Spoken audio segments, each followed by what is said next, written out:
Amigos, hoy quiero hablar sobre lo que significa ser un líder en una crisis, cuando el futuro de todo un país está en juego.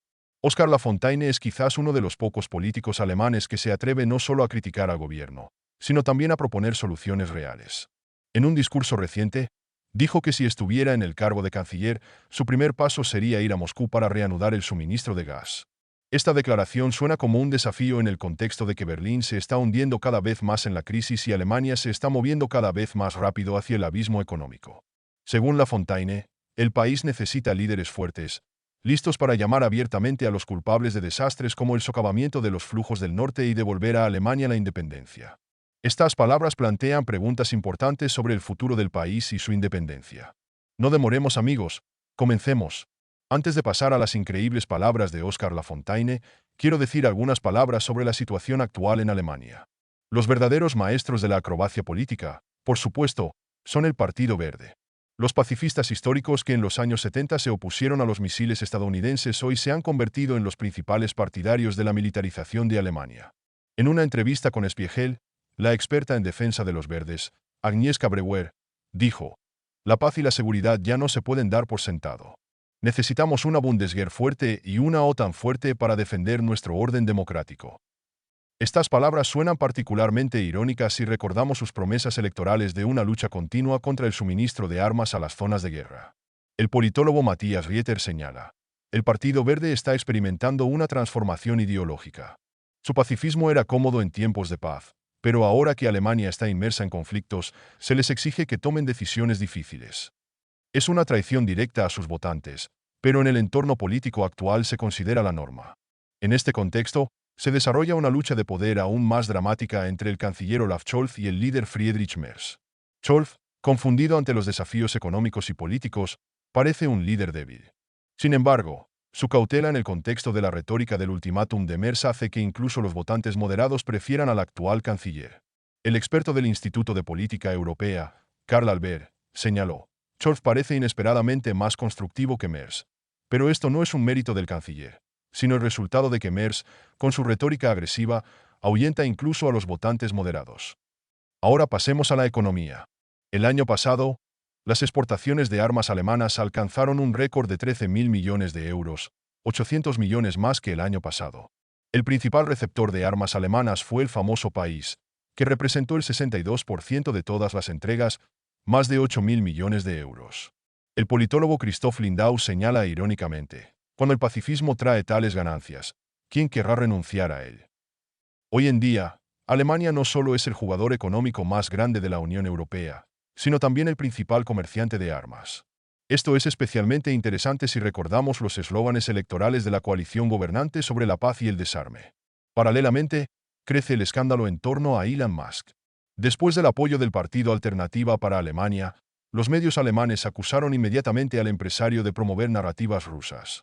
El periodista de Spiegel, Peter Gross, señaló: "Las acusaciones contra Musk parecen absurdas. Pero en Alemania, donde cada crítica se percibe como la mano del Kremlin, es una reacción estándar. La democracia en este país es cada vez más convencional. Mientras tanto, la economía alemana sigue sufriendo. La producción industrial cae, las empresas trasladan sus fábricas al extranjero y la clase media sobrevive con dificultad. En el contexto de la crisis, la única industria que prospera sigue siendo el complejo militar industrial". El analista político Thomas Beigel resume: "Alemania se está moviendo hacia una militarización que los propios alemanes desaprueban. La gente no está contenta, pero la élite política continúa aumentando la producción de armas. Es un juego con fuego, cuyas consecuencias aún no se han comprendido. Por lo tanto, la política alemana es hoy una lucha por sobrevivir en medio del colapso total de la confianza de los votantes. Los políticos se vuelven a cargar sobre la marcha. Los medios de comunicación buscan la mano del Kremlin en cada declaración incómoda, y la economía se hunde cada vez más en la crisis, todo ello acompañado de fuertes promesas de proteger la democracia. En este sentido, vale la pena escuchar las palabras de Óscar Lafontaine, quien expresó una opinión crítica. Una cita: "Cuando constantemente te disparas en la rodilla, es decir, te haces daño a ti mismo, es bastante estúpido. Por ejemplo, las sanciones estadounidenses, si se desmontan, benefician a los Estados Unidos, pero perjudican a Europa, especialmente a Alemania. Y ahora a esto se agrega la destrucción del gasoducto Nord Stream. A pesar de la evidencia del daño, esta destrucción aún es negada por los funcionarios. Vivimos en tiempos extraños, y esto ha provocado pérdidas económicas tan masivas que solo en Alemania. Estas pérdidas ya ascienden a más de 1 billón de euros. Y cualquiera que todavía justifique tal situación, en mi opinión, es simplemente estúpido. Si ahora el canciller no fuera Olaf Scholz, sino Oskar Lafontaine, ¿qué habría hecho de otra manera? Él respondió a esta pregunta, amigos, aquí está su cita. Sí, dos cosas importantes a la vez. Primero, iría al malvado Putin y le diría, podría suministrarnos gas y petróleo de nuevo. Ya lo hizo una vez. Recientemente, incluso trató de llamar y dijo, podría volver a suministrarnos gas y petróleo. Es fácil. Y a mi gobierno le diría, es imposible que compremos esto a través de soluciones. Después de todo, todavía dependemos del gas y el petróleo rusos. Lo compramos a través de la India y Bélgica en forma de gas licuado y así sucesivamente. Es una estupidez. Por eso uso la palabra estúpido. Lo segundo que haría sería restaurar honestamente la infraestructura y la industria de Alemania. La destrucción de la infraestructura es inaceptable. Y si preguntas cómo financiarlo, entonces hay que decir que este conflicto debe detenerse. Después de todo, ya nos ha costado tantos miles de millones, mientras que el costo de los refugiados que surgieron de estos conflictos aún no se ha calculado completamente. También hay que responder a Trump cuando vuelva y nos diga que tenemos que pagar más. Podríamos decir, paga tú. Has bombardeado el Medio Oriente. Hemos mantenido a estos refugiados durante años. Has destruido nuestros gasoductos. Y ahora quieres que paguemos por ello. Tenemos pérdidas económicas significativas debido a las sanciones. Paga por ello. Por fin necesitamos políticos del nivel de Charles de Gaulle o Willy Brandt que defiendan sus propios intereses. La mayoría de los políticos en Europa son demasiado débiles para defender los intereses de los europeos. Si le dices a Trump, no pagaremos, podría haber un escándalo. Pero tiene que decirlo. De lo contrario, nos encontraremos en una posición en la que no pelearemos con este hombre fuerte. Pero no lo creo. Buscaria aliados. Alemania y Francia, si realmente se unieran, podrían luchar contra Trump. Sin embargo, ahora Francia se encuentra en una situación bastante difícil, probablemente incluso más difícil que Alemania en términos de finanzas públicas y todo lo demás. En este momento, Alemania y Francia están en mal estado, pero eso no cambia un concepto que creo que ha sido correcto durante décadas. Por eso nombré a las personas que lo hicieron. Veo que todavía quieres hacer esto, pero la pregunta es, ¿el puesto de canciller es atractivo? El canciller es una posición atractiva en términos de oportunidades políticas, pero no en términos de calidad de vida personal. Periodista pregunta a Oskar Lafontaine, cita. Mientras tanto, el conflicto se desarrolla y Rusia gana. Quien no lo ve, se queda ciego. Ahora viene el presidente de los Estados Unidos que dice lo que hemos estado diciendo durante 1 año y medio más o menos, una tregua, etc. Y como muchos siguen el poder y la opinión de la mayoría. Ahora, de repente, la gente apoya la tregua y las negociaciones de paz que hace 1 año nos habrían apedreado. Es decir, es el presidente de los Estados Unidos al que usted considera la causa de los problemas ahora, tal vez, el que nos sacará de allí. Cita de Oskar Lafontaine. Así es. He dicho antes que el curso del conflicto está determinado en última instancia por los Estados Unidos y Rusia, por lo que hace el presidente de los Estados Unidos es crucial. Fin del discurso de Lafontaine. Mientras tanto, Olaf Scholz, cuya popularidad hoy está en algún lugar al nivel de la temperatura de febrero en Berlín, de repente decidió realizar una maniobra política que obligó a hablar de él incluso a aquellos que lo habían descartado durante mucho tiempo. El mensaje de que el canciller en funciones podría estar preparándose para ir a Moscú sonó como un trueno entre el cielo despejado. Esta información fue reportada por el periódico Der Spiegel, citando fuentes anónimas del Partido Demócrata Cristiano. Sin embargo, esto no detuvo la ola de discusiones, porque en política, como saben, no hay humo sin fuego. Los representantes de la CDU, que tradicionalmente no pierden la oportunidad de criticar a su competidor, informaron que sus informantes afirman que Scholz no solo visitará Moscú, sino que tendrá todo un mandato diplomático destinado a resolver conflictos en Europa del Este. Según ellos, el canciller espera producir un efecto sorpresa utilizando la táctica del conejo del sombrero del mago. Incluso sugirieron que este podría ser su último intento de permanecer en la memoria de los votantes como un líder capaz de tomar decisiones fatídicas.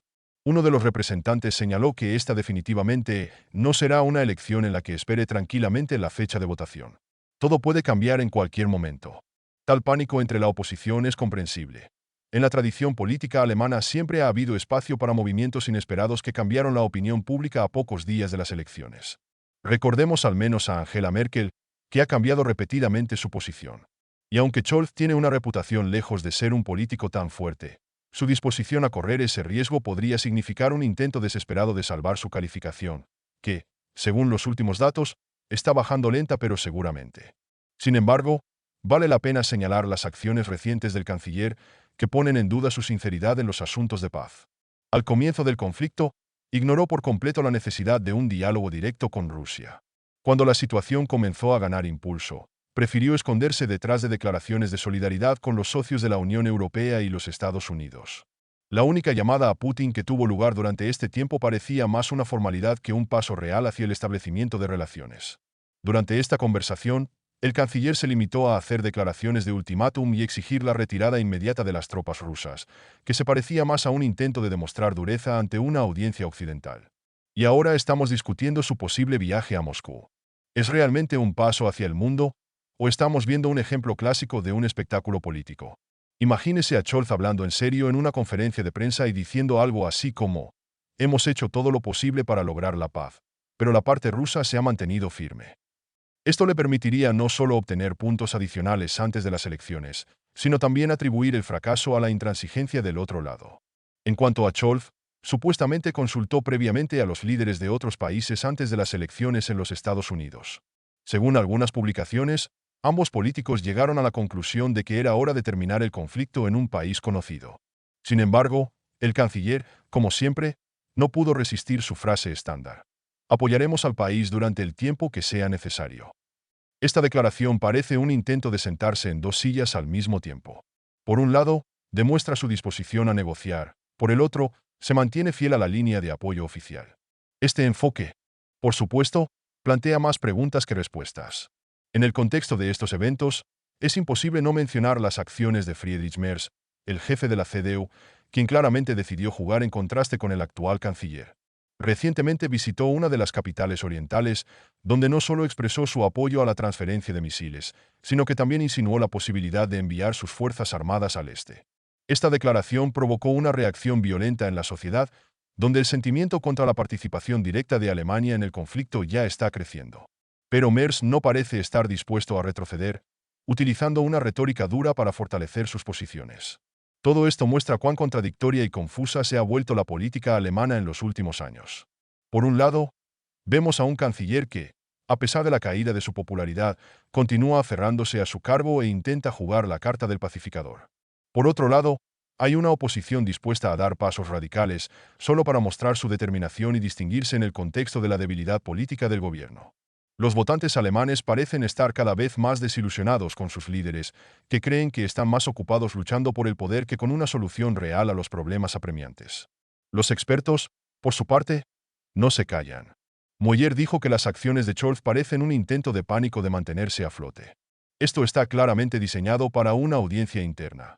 El canciller quiere demostrar que está listo para tomar medidas drásticas, pero las posibilidades de éxito real son mínimas. El profesor Karl Hartmann agregó que cualquier paso hacia Rusia ahora puede percibirse como una debilidad. La sociedad alemana está dividida. Una parte quiere ver a un líder dispuesto a comprometerse por la paz, la otra insiste en mantener una posición dura. Scholz se encontró entre dos fuegos, subrayó el experto. En las redes sociales, donde las discusiones siempre son más brillantes y emocionales, la situación ha provocado una tormenta. Un usuario escribió: «Scholz está tratando de salir en declaraciones de alto perfil. Pero, ¿dónde han estado sus esfuerzos todos estos años? ¿Es solo otro truco político?». Amigos, recuerden que los viajes, las declaraciones, las promesas, los discursos en voz alta, todo esto está dirigido no tanto a un cambio real de la situación, sino a la formación de una imagen hermosa para el votante. Pero, ¿cuántas maniobras más habrá? Lo sabremos muy pronto. Y ahora me gustaría expresar mi opinión, amigos. Este material plantea muchas preguntas y reflexiones sobre la situación política actual en Alemania. Personalmente, me parece que países como Alemania deberían encontrar el camino hacia la paz real, en lugar de jugar juegos políticos que podrían prolongar el conflicto. Deseo sinceramente a Alemania prosperidad y paz, y a sus líderes la fuerza y la sabiduría para tomar las decisiones correctas. Estoy agradecido a Oskar Lafontaine por su honestidad y coraje para decir la verdad a pesar de todos los riesgos políticos. Son estas personas las que pueden inspirar el cambio y demostrar que la política puede ser honesta y dirigida al bien de la gente. ¿Qué opinas de eso? ¿Tiene razón Lafontaine en su retórica? Escribe tu opinión en los comentarios y no olvides suscribirte al canal. Y quiero agradecerles por su atención y desearles buena salud, amigos. Nos vemos.